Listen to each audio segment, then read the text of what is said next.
Merde, jura bruyamment le milliardaire. Sa voix résonna à travers les vents violents et la pluie battante d'une journée agitée. Il se rendait à une réunion pour signer un contrat d'1 milliard de dollars quand, soudain boum, sa voiture dévia vers le bas-côté. Un pneu venait d'éclater. Sans réseau mobile, tout semblait perdu. Sortis de nulle part, 3 adolescents noirs apparurent, riant et bavardant. « Besoin d'aide, monsieur ?» demanda l'un d'eux. En à peine 20 minutes, tout fut réglé, le pneu crevé remplacé par les 3 garçons. Le milliardaire sortit de l'argent de son portefeuille pour les remercier, mais les jeunes refusèrent. Quelques jours plus tard, un SUV noir s'arrêta devant la maison des garçons et livra des cadeaux très spéciaux. La pluie ne cessait de tomber. Christophe, un milliardaire blanc autodidacte, conduisait prudemment sa voiture de luxe alors que le temps n'était pas de son côté. La pluie tambourinait sur le toit de sa Mercedes noire élégante, chaque goutte martelant son emploi du temps déjà compromis. Les essuie-glaces balayaient frénétiquement le pare-brise, peinant à offrir une vue claire sur la route sinueuse et déserte. Christophe jeta un œil aux chiffres lumineux sur le tableau de bord, il ne lui restait que 45 minutes avant sa réunion cruciale en ville. Ce n'était pas une réunion comme les autres, il s'agissait d'un contrat à 1 milliard de dollars, du genre qui pourrait encore renforcer sa carrière. Christophe s'était toujours enorgueilli de garder le contrôle, mais ce jour-là, tout lui échappa. La voiture fit un soubresaut violent, suivi du bruit caractéristique d'un pneu crevé, boum. Timp, timp, timp. Merde, grogna-t-il, en se rangeant sur l'étroite bande d'arrêt d'urgence. Il sortit sous l'averse, grimaçant en sentant la pluie glacée traverser son costume sur mesure. Le vent soufflait fort et ses chaussures de cuir s'enfonçaient dans la boue. En ouvrant le coffre, il fixa le pneu de secours avec frustration. Un sentiment d'impuissance l'envahit. Changer un pneu ne faisait pas partie de ses compétences. Il avait des gens pour ça. Il se tenait à la lisière d'une petite ville déserte, entourée d'immenses cieux et de champs parsemés de collines. Il se retourna, scrutant les environs, mais il n'y avait ni habitation ni passant, seulement lui, la pluie et le temps qui s'égrenaient. Envisageant d'appeler les services d'assistance, Christophe constata que son téléphone n'avait pas de réseau. Il jura à nouveau à voix basse. Encore une fois, putain. Jetant des regards autour de lui, il ne vit que l'asphalte s'étirer à l'infini dans les deux sens, accompagné de sa déception et de son impuissance. S'il n'arrivait pas à temps à la réunion, il perdrait l'occasion de conclure un grand contrat et son image de milliardaire professionnel et ponctuel en souffrirait. Alors qu'il était sur le point de renoncer, un éclat de rire perça la pluie. Il plissa les yeux vers l'horizon et distingua 3 silhouettes à vélo qui s'approchaient. C'étaient des garçons noirs, pas plus âgés que 15 ans, dont les rires coupaient à travers la grisaille orageuse. Ils portaient des imperméables dépareillés, couverts de boue après avoir traversé des flaques. Le trio ralentit à l'approche de la voiture immobilisée. Le plus grand, un garçon aux cheveux bouclés et à l'imperméable bleu usé, lança. « Et monsieur, vous avez besoin d'un coup de main ?» Christophe se redressa, clignant des yeux, incrédule. Il regarda leur vélo, puis leur jeune visage. Son instinct lui disait de refuser poliment, mais la réalité lui dictait autre chose. « Oui. J'ai un pneu crevé », admit-il enfin en désignant le caoutchouc déchiqueté. « Mais je ne suis pas sûr que vous puissiez m'aider. » Le garçon en imperméable bleu, Étienne, interrompit avec un sourire confiant. Ses 2 amis, Antoine et Pierre, hochèrent la tête avec enthousiasme. « On a déjà fait ça plein de fois, » dit-il. « Bon, surtout à vélo, mais c'est le même principe. » Christophe hésita, les observant pendant qu'Étienne tendait son vélo à Antoine et s'agenouillait pour inspecter le pneu. « Tu as une roue de secours, non ?» demanda Étienne en levant les yeux vers lui à travers ses lunettes mouillées par la pluie. « Dans le coffre » répondit Christophe en s'écartant. Les garçons se mirent aussitôt à l'œuvre, chacun prenant naturellement un rôle, comme s'ils avaient répété la scène. Antoine alla chercher le cric et la clé dans le coffre, tandis que Pierre se plaça pour stabiliser la voiture. Étienne, le meneur, commença à desserrer les écrous avec des gestes assurés. « Ça ne vous dérange pas d'être trempé ?» demanda Christophe, un brin sceptique mais aussi intrigué. Ce n'est que de la pluie, répondit Pierre en haussant les épaules. On est déjà trempé de toute façon. Pendant qu'il travaillait, Christophe ne pouvait s'empêcher d'admirer leur efficacité. Malgré leurs vêtements détrempés et la pluie battante, les garçons bavardaient et riaient comme s'il s'agissait d'une aventure plutôt que d'une corvée. Leur travail d'équipe était impeccable, Antoine passait les outils, Pierre stabilisait la voiture, et Étienne remplaçait le pneu crevé par un neuf à une vitesse impressionnante. Terminé, annonça Étienne en s'essuyant la main pleine de boue sur son imperméable, un sourire satisfait aux lèvres. Christophe regarda la voiture, puis les garçons, incrédules.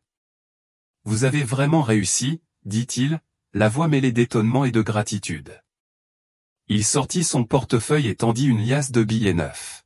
« Tenez, prenez ça. Vous l'avez bien mérité. » Mais Étienne repoussa la main d'un geste. « Ce n'est pas nécessaire, monsieur. On passait juste par là et on a voulu aider. » Antoine et Pierre approuvèrent d'un signe de tête. « Et puis, vous devez aller là où vous étiez attendus, » ajouta Antoine. Christophe les regarda, déconcerté. Il n'était pas habitué à ce genre de gentillesse sans contrepartie, sans arrière-pensée. « Vous êtes sûr ? C'est le minimum que je puisse faire, » insista-t-il. Étienne sourit en secouant la tête. « On est sûr. Conduisez prudemment, d'accord ? » Et sur ces mots, les garçons remontèrent sur leur vélo et pédalèrent sous la pluie, leur rire résonnant au loin. Christophe resta là un instant, les regardant s'éloigner. Pour la première fois depuis des années, il ressentit quelque chose qu'il n'arrivait pas à nommer, quelque chose qui allait bien au-delà de la simple gratitude. Lorsqu'il remonta dans sa voiture, il jeta un œil à l'horloge du tableau de bord désormais fonctionnel. Il avait encore le temps d'arriver à sa réunion. Mais alors qu'il reprenait la route, ce n'était pas la réunion qui occupait ses pensées, mais bien les trois garçons, leur gentillesse sincère et l'impact inattendu qu'ils avaient eu sur lui. Christophe traversa la tempête avec un élan renouvelé, les mains serrées sur le volant, tandis que la voiture réparée fendait la chaussée détrempée. La réunion approchait, imposante dans son esprit, mais ses pensées revenaient sans cesse aux garçons, leurs imperméables couverts de boue, leur rire simple, leur esprit d'équipe sans faille. Il arriva au pied d'un gratte-ciel de verre étincelant juste au moment où la pluie commençait à faiblir. Le voiturier accourut avec un parapluie, et Christophe sortit de la voiture, ajustant son costume désormais humide. L'employé le regarda avec curiosité, notant les taches de boue sur ses poignets, mais Christophe balaya la remarque d'un hochement de tête bref. À l'intérieur, la salle de conférence bourdonnait d'activité. Son équipe était déjà là, feuilletant des dossiers. Et murmurant entre eux, les clients, un groupe d'investisseurs étaient assis à l'extrémité d'une longue table en acajou, leurs visages impassibles. Christophe prit place à la tête de la table, s'efforçant de se concentrer sur l'enjeu du moment. Cet accord, une fusion de plusieurs milliards, était le fruit de longs mois de négociations. Il se pencha en avant, retrouvant peu à peu sa présence habituelle, confiante et autoritaire, tandis qu'il exposait sa vision, naviguait à travers les complexités financières et répondait aux questions avec sa précision légendaire. Mais, quelque part au fond de lui, la scène de ce matin repassait en boucle, ces garçons blottis sous la pluie, leurs mains agiles, leur rire couvrant le grondement de l'orage. Ils n'avaient rien demandé, n'attendaient rien en retour. Ils avaient simplement aidé. À mesure que la réunion se prolongeait, Christophe se découvrit distrait. Sa voix fléchit une fois, puis deux, provoquant des regards étonnés dans son équipe. Lui, le stratège incisif, le leader incontesté. Aujourd'hui, l'élan habituel qui l'animait semblait remplacé par une forme de réflexion plus intérieure. Lorsque la réunion prit finalement fin, Christophe parvint à conclure l'affaire. Mais la satisfaction attendue n'était pas au rendez-vous. Tandis que les clients défilaient pour lui serrer la main et le féliciter, Christophe hochait la tête machinalement, déjà perdu dans ses pensées.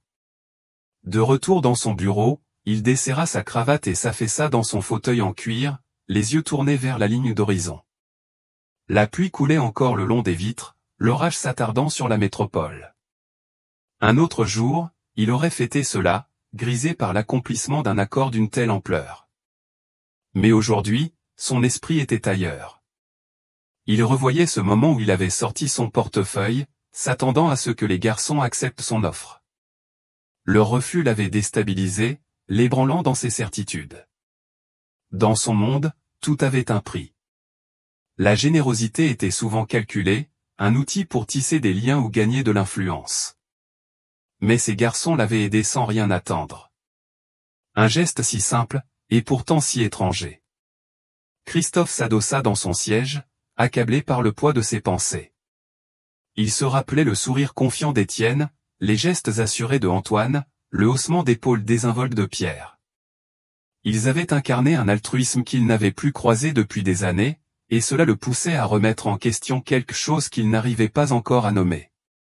Toute la soirée, Christophe ne parvint pas à se défaire de l'impression qu'il leur devait plus qu'un simple merci ou quelques billets. L'orage dehors commençait à se dissiper, les lumières de la ville scintillant sur les rues humides. En regardant la pluie s'éloigner au loin, Christophe prit une décision. Il retournerait dans cette petite ville. Non par devoir, mais parce qu'il ressentait le besoin de faire plus quelque chose qui ait du sens. Il ne savait pas encore sous quelle forme ni comment les garçons réagiraient. Mais pour la première fois depuis longtemps, Christophe ressentait une étincelle de véritable vocation. Une chose qui allait bien au-delà des salles de conseil et des contrats à plusieurs milliards. Et il savait que cela, plus que tout ce qu'il avait accompli jusque-là, valait la peine d'être poursuivi. Le lendemain matin, Christophe se réveilla plus tôt que d'habitude, la volonté ferme. Le soleil perçait à travers les nuages, les restes de l'orage réduits à quelques flaques dans les rues de la ville. Il s'habilla simplement, un pull bleu marine et un jean sombre, un contraste net avec ses costumes habituels. La cravate de Christophe aujourd'hui n'avait rien à voir avec les affaires, c'était personnel. Alors qu'il roulait en direction d'une petite ville, l'autoroute s'ouvrait sur des champs vallonnés et des maisons tranquilles. À chaque kilomètre parcouru, le souvenir des garçons et de leurs gestes désintéressés s'intensifiait. Christophe savait qu'il ne pouvait pas rembourser leur gentillesse avec un simple merci. Il fallait un geste qui ait du sens, quelque chose qui exprime sa gratitude tout en respectant leur modestie. Il arriva à l'endroit où le pneu crevé l'avait contraint à s'arrêter. L'air était vif, le passage de la tempête avait laissé une odeur fraîche et vivifiante. Il ralentit en approchant de la petite ville, scrutant les rues à la recherche des garçons. Il ne tarda pas à les apercevoir, Étienne, Antoine et Pierre étaient rassemblés devant un petit dîner modeste, leurs vélos appuyés contre le mur. Ils riaient à un rire insouciant, celui qu'on partage dans l'amitié et la jeunesse. Christophe sourit, se gara de l'autre côté de la rue, puis sortit de sa voiture. En traversant la chaussée, Étienne le remarqua en premier. « Eh, c'est le monsieur d'hier !» s'écria-t-il en donnant un coup de coude à ses amis. Les deux autres se retournèrent, leurs visages s'éclairant de reconnaissance. « Bonjour, monsieur !» lança Antoine, d'un ton détendu mais amical. « Votre voiture va bien ?» Christophe rit doucement et hocha la tête. « Grâce à vous trois, oui. » Il fit une pause, jetant un œil aux vélos adossés au mur. « Ça vous dérange si je me joins à vous une minute ?» Les garçons échangèrent un regard, puis haussèrent les épaules à l'unisson. « Bien sûr, » répondit Pierre en désignant le banc devant le dîner.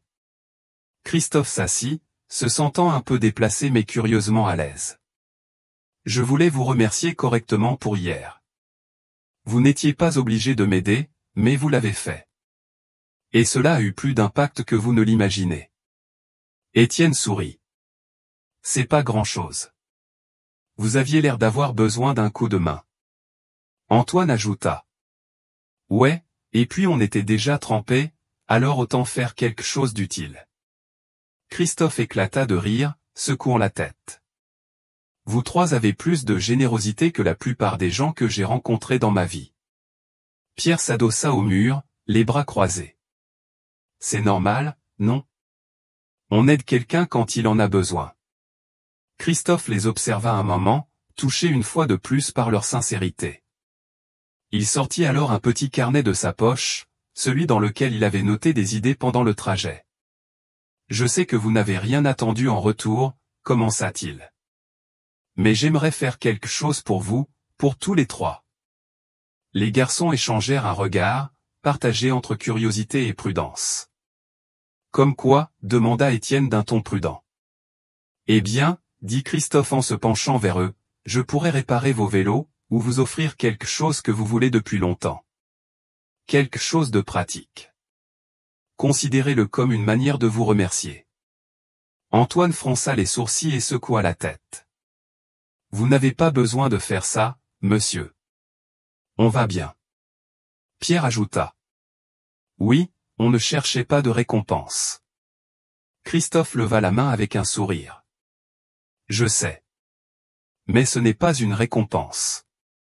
C'est une façon de transmettre la gentillesse que vous m'avez offerte. Laissez-moi faire quelque chose pour vous. Étienne hésita, jeta un œil à ses amis, puis reprit. Eh bien, il y a bien quelque chose. Antoine et Pierre se tournèrent vers lui, intrigués. Étienne continua. Il y a ce centre communautaire où on traîne parfois.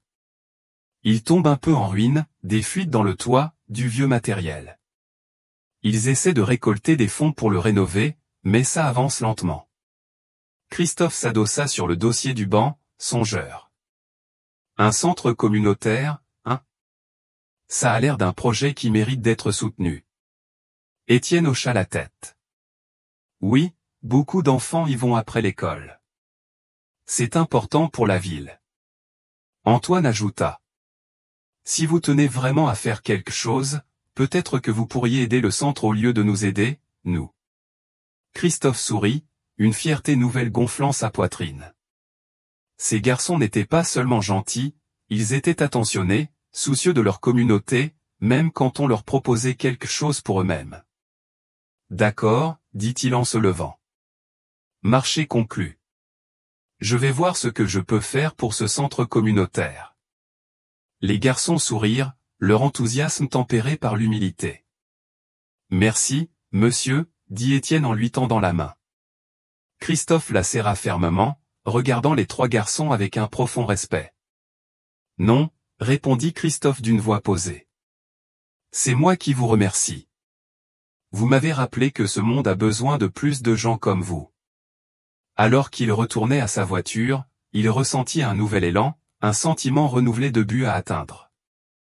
Aider ces garçons n'était qu'un début. Cette petite ville avait quelque chose de spécial, et Christophe était déterminé à y contribuer. En s'éloignant, l'image de leur visage souriant resta gravée dans sa mémoire, un rappel que même les plus petits gestes de bonté pouvaient créer des ondes bien au-delà de leur origine. J'ai passé quelques coups de fil. Des amis à moi dans la construction, des fournisseurs de matériel, même quelques commerçants du coin.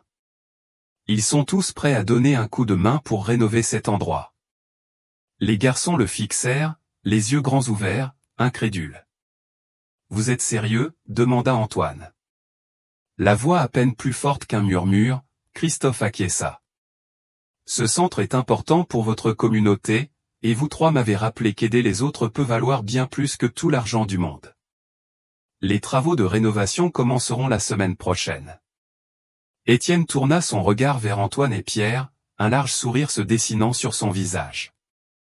Vous avez entendu ça? Il va réparer le centre. Pierre sauta de joie, son enthousiasme communicatif. C'est incroyable. Les enfants vont adorer. Antoine, toujours le plus pragmatique, fronça légèrement les sourcils. Mais combien tout cela va-t-il vous coûter, monsieur Christophe? Vous n'avez pas à dépenser autant rien que pour nous. Christophe éclata de rire en se levant. Antoine, ce n'est pas seulement pour vous, c'est pour tous ceux qui utilisent cet endroit, aujourd'hui comme demain. Et crois-moi, chaque centime en vaut la peine. Les garçons étaient électrisés d'enthousiasme, mais Christophe n'avait pas encore terminé. Il se tourna vers la porte au moment où une femme entrait, les bras chargés de papier et un sourire fatigué sur le visage. Elle s'arrêta net en le voyant. « Bonjour », dit-elle d'un ton poli mais méfiant. « Je suis Claire, la directrice du centre. Je peux vous aider ?» Christophe tendit la main. Je crois que c'est moi qui suis venu vous aider, Claire. Les garçons m'ont parlé du travail que vous faites ici. J'aimerais apporter ma contribution. Les yeux de Claire s'écarquillèrent. Apporter votre contribution? Comment? Christophe désigna le bâtiment. Je suis en train d'organiser une rénovation complète, un nouveau toit, une aire de jeu modernisée, du matériel adapté pour les enfants. Tout ce dont vous avez besoin pour faire de cet endroit ce qu'il devrait être. Claire cligna des yeux, une main couvrant sa bouche. Je ne sais même pas quoi dire. Dites oui, répondit Christophe avec un sourire chaleureux, et dites-moi comment je peux vous faciliter la tâche. Claire regarda les garçons, puis Christophe, la voix tremblante d'émotion. Oui, absolument oui. Merci. Au cours des heures suivantes, Christophe travailla avec Claire et les garçons pour élaborer un plan détaillé. Les rénovations commenceraient immédiatement, en commençant par le toit et les réparations structurelles. Christophe prenait des notes pendant que Claire parlait avec passion des programmes qu'elle rêvait d'offrir mais ne pouvait mettre en place à cause de l'état du bâtiment. Les garçons ajoutaient leurs idées pour l'aire de jeu et les espaces d'activité, leur énergie étant contagieuse. Lorsqu'il quitta le centre ce soir-là, le soleil se couchait, baignant la petite ville d'une lueur dorée. Il jeta un dernier regard au centre communautaire, imaginant ce qu'il deviendrait dans quelques mois, un lieu non seulement fonctionnel, mais vivant, empli de rires et de possibilités. En s'éloignant en voiture, Christophe sentit quelque chose changer en lui. Ce n'était pas qu'un projet. C'était une occasion de laisser une empreinte durable, de rendre hommage à l'altruisme de trois garçons qui lui avaient rappelé l'importance du lien humain et de la bienveillance. Il sourit, serrant un peu plus fort le volant. Pour la première fois depuis des années, Christophe avait le sentiment d'être exactement là où il devait être. Les rénovations commencèrent rapidement. Dès la semaine suivante, des équipes d'ouvriers arrivèrent au centre communautaire. Christophe s'assura que tout était planifié dans les moindres détails. Le vieux toit qui fuyait fut remplacé en premier, suivi des réparations des murs, de la plomberie et des systèmes électriques. Ce n'était pas simplement une restauration, c'était une transformation totale. Étienne, Antoine et Pierre étaient présents chaque jour après l'école, observant avec émerveillement la métamorphose du centre sous leurs yeux. Ils aidaient du mieux qu'ils pouvaient, transportant des outils, déblayant les gravats, et même peignant les murs. Les ouvriers s'attachèrent vite à eux, plaisantant souvent avec les garçons et leur confiant de petites tâches sous supervision. Christophe effectuait des visites régulières, surveillant l'avancement des travaux et discutant avec les ouvriers. Mais ses moments préférés étaient les pauses passées dehors avec les garçons et Claire, à discuter des projets futurs du centre. Chaque jour, Christophe se sentait plus lié à cette communauté et à ce projet. Un samedi matin ensoleillé, alors que les ouvriers apportaient les dernières touches à la nouvelle aire de jeu, une foule. Les familles commencèrent à affluer. La ville avait entendu parler des rénovations, et l'excitation était palpable. Le terrain de jeu était le point central d'un quartier vibrant, avec des balançoires colorés, un toboggan et une structure d'escalade. Il se dressait comme un symbole de ce qui était possible lorsque les gens s'unissaient. Christophe se tenait aux côtés de Claire, regardant les derniers éléments de l'aire de jeu être fixés en place. Claire se tourna vers lui, son expression mêlant reconnaissance et émerveillement. « Je ne pense pas que nous pourrons jamais te remercier assez, dit-elle d'une voix douce. Christophe sourit en secouant la tête. Claire, il ne s'agit pas de remerciements.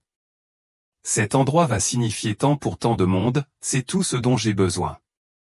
Elle acquiesça, mais ses yeux brillaient. Tu as fait plus que réparer un bâtiment, Christophe. Tu as redonné de l'espoir à cette ville. Avant que Christophe ne puisse répondre, Étienne, Antoine et Pierre accoururent, le visage illuminé par l'excitation. C'est fini. L'aire de jeu est terminée, s'exclama Étienne en désignant les ouvriers qui s'éloignaient de l'équipement fraîchement installé. Christophe regarda les garçons, leur énergie était contagieuse. Vous trois devriez être les premiers à la tester, dit-il en leur faisant signe vers l'aire de jeu. Sans hésiter, les garçons se précipitèrent vers les balançoires, riant en grimpant dessus. Leur joie insouciante était communicative, suscitant des acclamations dans la foule rassemblée.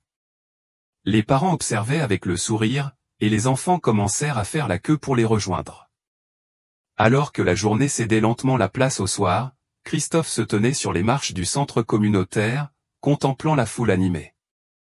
Les gens se mêlaient, les enfants jouaient, et les éclats de rire résonnaient dans l'air. Ken le rejoignit et lui tendit une tasse. « Ce café, tu as transformé cet endroit, Christophe, dit-elle, la voix chargée d'émotion. Mais je crois que tu t'es aussi transformé toi-même. » Il rit doucement en prenant une gorgée de café. « Tu n'as pas tort, » admit-il. Ces garçons m'ont rappelé quelque chose que j'avais oublié, la gentillesse n'a pas besoin d'être compliquée. Parfois, il suffit simplement de s'arrêter pour aider quelqu'un dans le besoin. Claire sourit. Et parfois, cela devient bien plus grand que ce que l'on imaginait. Plus tard dans la soirée, alors que l'événement touchait à sa fin et que les familles commençaient à rentrer chez elles, Étienne, Antoine et Pierre retrouvèrent Christophe près de sa voiture. Ils restèrent silencieux un instant, puis Étienne s'avança. « Monsieur Christophe, on voulait juste vous dire merci. » « Pas seulement pour le centre, mais pour tout, » dit Étienne, la voix sincère. Christophe s'agenouilla à leur hauteur, les regardant chacun dans les yeux. « Non, c'est moi qui vous remercie. Sans vous trois, je n'aurais pas retrouvé ce qui compte vraiment. » Antoine, les mains dans les poches, murmura. « Vous savez, on pensait juste qu'on aidait pour un pneu crevé. » Christophe éclata de rire et ébouriffa les cheveux de Antoine. « Tu as fait bien plus que ça, Antoine. Tu m'as aidé à réparer quelque chose dont je ne savais même pas qu'il était cassé. » Pierre sourit, les yeux brillants. « Si un jour vous avez encore besoin d'aide, vous savez où nous trouver. » Christophe se releva, un sourire chaleureux aux lèvres. « Je crois bien que je ferai appel à vous un de ces jours. » Les garçons lui firent un signe de la main en rejoignant leur famille, laissant Christophe seul près de sa voiture. Il les regarda s'éloigner, envahi par un profond sentiment d'accomplissement. Ce soir-là, en repartant, Christophe ne ressentit pas le vide qu'il avait si longtemps accompagné. Il se sentait complet. Le centre communautaire n'était pas qu'un simple bâtiment. C'était le symbole de ce qui peut arriver quand les gens s'unissent, quand ils choisissent la bienveillance plutôt que l'indifférence. Rejoignez le mouvement pour la justice. Abonnez-vous à la chaîne, partagez vos réflexions en commentaire et faites de ces histoires une part de votre quotidien. Ensemble, nous pouvons vraiment changer les choses.